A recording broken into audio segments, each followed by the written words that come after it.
Good morning. The title for my devotion this morning, I actually gave us at camp, and I didn't have the lesson that Darren gave me last week, but the title of my devotion this morning is called "Carrying the Torch." So, like I said, I gave us devotion at camp, and I kind of based it off of Exodus 13:21 through 22.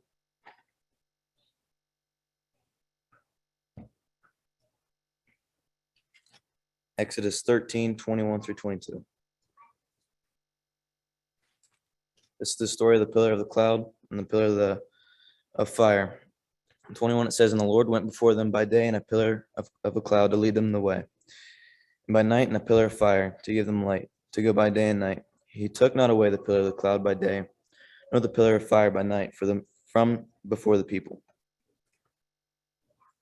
God gave these pillars to help lead these people out of to the promised land. And back in this time, it's hard to think that you're wandering in the wilderness and you're trusting in God, the amount of trust you have to have in God to follow a pillar during the day and a pillar of fire during the night.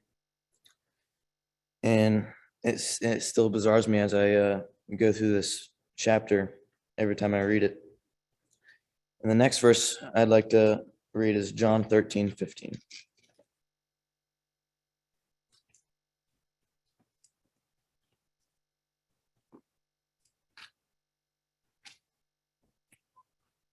John 13:15.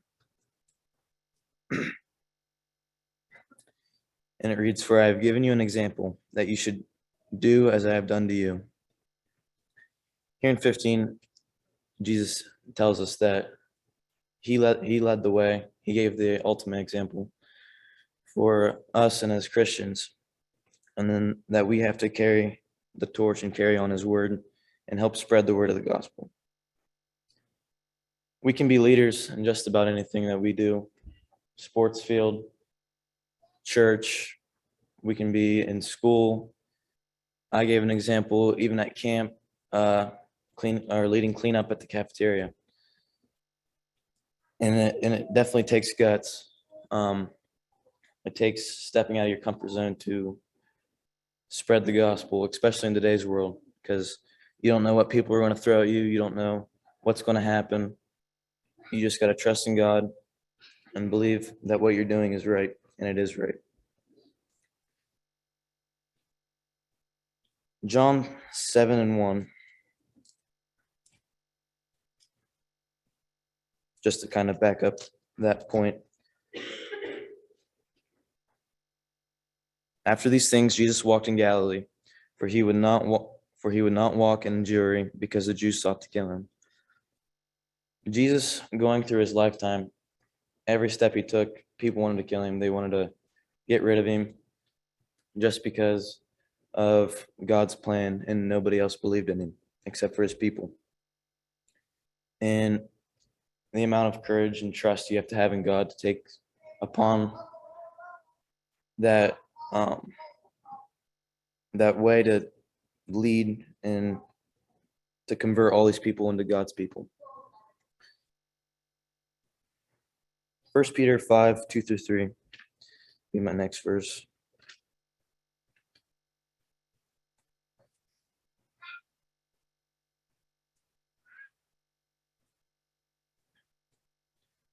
First Peter 5:2 through 3. And it says, "Feed the flock of God, which is among you, taking the oversight thereof, not by constraint, but willingly, not for filthy lucre, but of a ready mind, neither as being lords over God's heritage, but being ensamples to the flock." As we read this, it says, "Do not do it for filthy lucre." Being a leader, you don't want to be a leader for money. You don't want to be a leader for pleasure or anything like that. You want to be a leader to have trust and honesty for other people.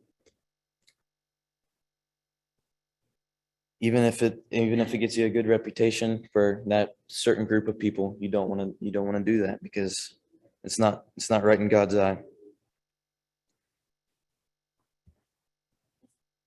1 Timothy 4:12 through 13.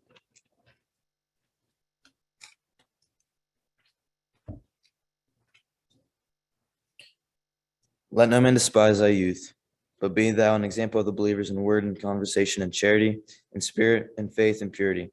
Till I come, give attendance to reading, to exhortation, and to doctrine. This is saying that there are going to be trials and tribulations through what you do as a Christian. And it says, let no man despise thy youth. It doesn't matter if you're 13 years old. It doesn't matter if you're 75. But be an example to the believers in word and in conversation, in spirit and faith and in purity. You don't want to lead someone off the wrong path, even if you are thinking that you're doing the right thing.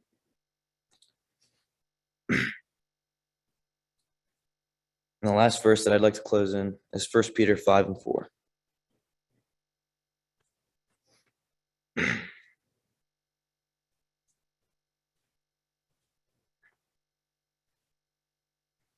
And when the chief shepherd shall appear, you shall receive a crown of glory that not fadeth away.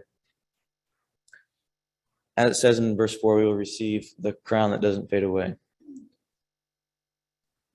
This refers to the second coming of Christ when he judges all the people. And if we are judged and we passed, we will receive the glory in heaven.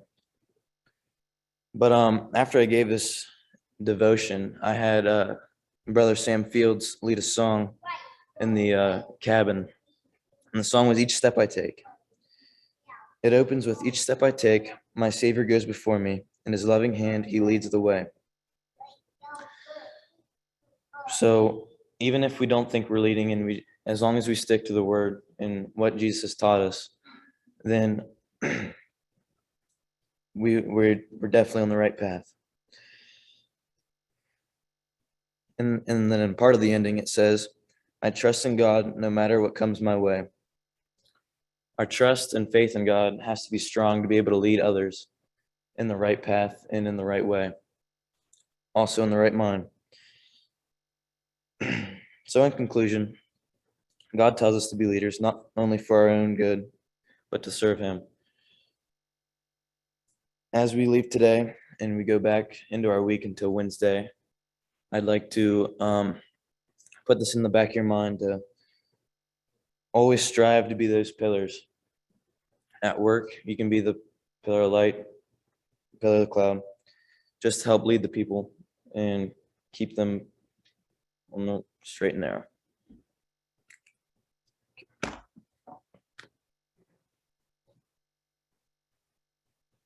We'll do one more song before we're dismissed to our class. 48 in the red book.